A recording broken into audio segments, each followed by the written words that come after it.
पूरा कानून ही हटेगा। बिना हटे इसमें कुछ नहीं होने वाला। अब मैं आपको समझाता हूँ, शायद आपको समझ में आ जाएगा।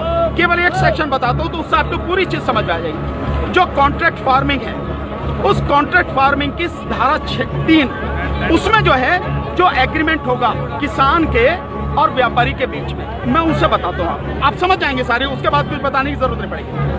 उस धारा 3 में लिखा है कि किसान के और व्यापारी के बीच में जो एग्रीमेंट होगा उसमें यह लिखा जाएगा, नंबर 1, किसान को अपनी जमीन पर कौन सी फसल उगानी है। नंबर 2, उस फसल का ग्रेड क्या होगा, स्टैंडर्ड क्या होगा और उसकी क्वालिटी क्या होगा। नंबर 3, उस फसल को उगाने के लिए जो बीज होगा, जो खाद होगा, जो कीटनाशक होंगे, जो मशीनरी होगी, जो तकनीक होगी, उसे वो व्यापारी जिसके साथ समझौता हो रहा वो देगा।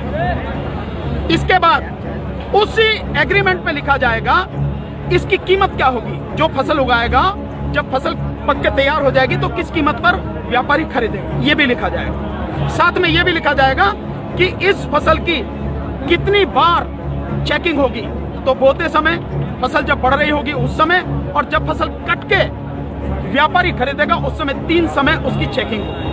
अब मैं आपको समझाता हूं, एक बहुत मोटे से उदाहरण से समझो। ये मानिए कि इसके कानून के हिसाब से पूरे देश की जमीन, पूरे देश के जो किसानों के पास जमीन है, उसका जो व्यापारी हैं उनसे एग्रीमेंट हो गया। व्यापारियों से एग्रीमेंट होने के बाद सारी जो फसल है वो कहां जाएगी, व्यापारी के घर में। इसका मतलब ये हुआ कि सरकार के पास खरीदने के लिए एक दाना नहीं बचेगा, सारी की सारी फसल व्यापारी खरीद कर ले जाएगा। और व्यापारी कितनी फसल खरीद सकता है, पहले उस पर प्रतिबंध था, अब इसेंशियल कमोडिटीज एक्ट यानी आवश्यक वस्तु अधिनियम से वो बैरिकेड हटा दी गई। यानी कि जो एक लगा रखा था बैरियर कि इससे ज्यादा नहीं कर सकते, लिमिट लगा रखी थी, लिमिट वो खत्म कर दी। इसका मतलब व्यापारी जितनी चाहे फसल खरीद के अपने गोदाम में रख सकता है। अब मानिए कि जब पूरी फसल किसान से व्यापारी के घर चली गई, तो अब थोड़ा सा पीछे आइए। 2013 में इस सरकार ने, संसद ने एक कानून बनाया था इस देश के गरीब लोगों के लिए, 82 करोड़ गरीब लोगों के लिए नेशनल फूड सिक्योरिटी एक्ट यानी राष्ट्रीय खाद्य सुरक्षा कानून। उसके तहत 82 करोड़ लोगों को 3 रुपए किलो चावल, 2 रुपए किलो गेहूं और 1 रुपए किलो मोटा अनाज देना था। अब मैं आपसे सवाल पूछता हूं, अब समझे आप कुछ। जब सारा अनाज व्यापारियों के पास चला गया, सरकार के पास कुछ नहीं है, तो सरकार इन 82 करोड़ लोगों को कहां से अनाज लाएगी, पहले तो ये बताओ। इसका मतलब जो 82 करोड़ गरीब सरकारी मदद पर निर्भर था, वो खत्म हो गया। मतलब आप कह रहे हैं कि किसानों के खिलाफ बिल है, किसानों की भलाई की बात कर रहे हैं, पर किसानों के खिलाफ लोग समझ रहे हैं नहीं, ये पूरे देश के खिलाफ है। 82 करोड़ गरीब खत्म, देश में 5 लाख जो राशन की दुकानें हैं खत्म, 5 लाख राशन की दुकानों में कुछ रोजगार भी मिलता होगा खत्म। अब इसके बाद अब आ जाइए कि जब किसान को सारी चीजें, जो खाद भी है, बीज भी है, कीटनाशक भी है, मशीनरी भी है, तकनीक भी है, वो व्यापारी जिससे समझौता हुआ वो ही देगा। तो जो व्यापारी ये काम करते हैं, कोई खाद बेचता है, कोई बीज बेचता है, कोई मशीन बेचता है, कोई जो पेस्टिसाइड बेचता है, वो व्यापारी खत्म। तो आपने व्यापारी खत्म कर दिए, गरीब मजदूर खत्म कर दिए, और किसान को आपने बंधक बना दिया, मजदूर बना दिया, गुलाम बना दिया। कैसे? अब मैं बताता हूँ।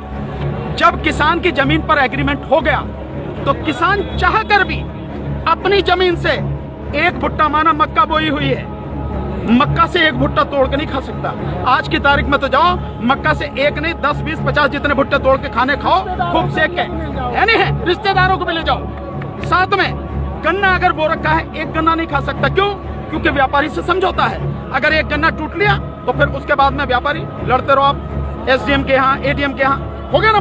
मतलब यह है कि अपनी ही जमीन पर मैं अपने लिए, अपने बच्चों के लिए अगर मन करता है, जो फसल मैंने उगाई है, मेरी मेहनत की फसल है, उसमें से एक दाना नहीं ले सकता।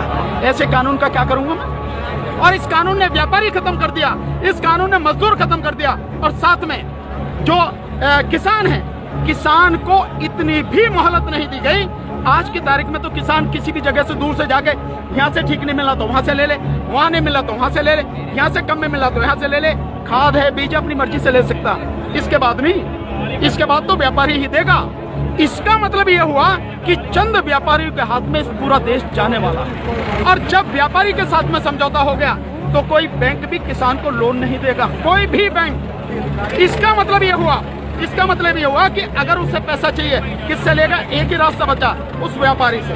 तो सरकार कहती है ना कि जमीन नहीं जाएगी, ऐसे जाएगी जमीन। उसी व्यापारी से जब वो कर्जा लेगा, धीरे धीरे कर्जा बढ़ता चला जाएगा, और कर्जा बढ़ता चला जाएगा, व्यापारी का ब्याज बढ़ता चला जाएगा। लिहाजा जो किसान है अपनी ही जमीन उसी व्यापारी को बेचने पर मजबूर हो जाएगा। अब थोड़ा सा पीछे जाओ, आपको लेके जाता हूँ। 1947 से पहले क्या था? इस देश में जो साहूकार होते थे वो ऐसे ही करते थे, किसान को ब्याज दिया और वो ब्याज क्या मतलब पैसा दिया, वो पैसे पे इतना ब्याज, ब्याज पर ब्याज, ब्याज पर ब्याज, किसान की पीढ़ियां गुजर जाती थी, कर्जा नहीं उतरता था और सारी जमीन जो साहूकार के यहाँ पे चली जाती। मदर इंडिया, ये मदर इंडिया देखो, और नए उसमें देखो धर्मेंद्र जी की गुलामी देखो आप, और अगर पढ़ना हो तो गोदान पढ़ो मुंशी प्रेमचंद जी का। ये सारी चीजें बन जाते हैं। बिल्कुल, बट पहले वो अपनी ही जमीन पर बंधुआ मजदूर बनेगा, उसके बाद में अपनी ही जमीन पर गुलाम बन जाएगा। ये है इस कानून का परिणाम जो आगे तक नजर आता है। तो सरकार ये ना समझे हमें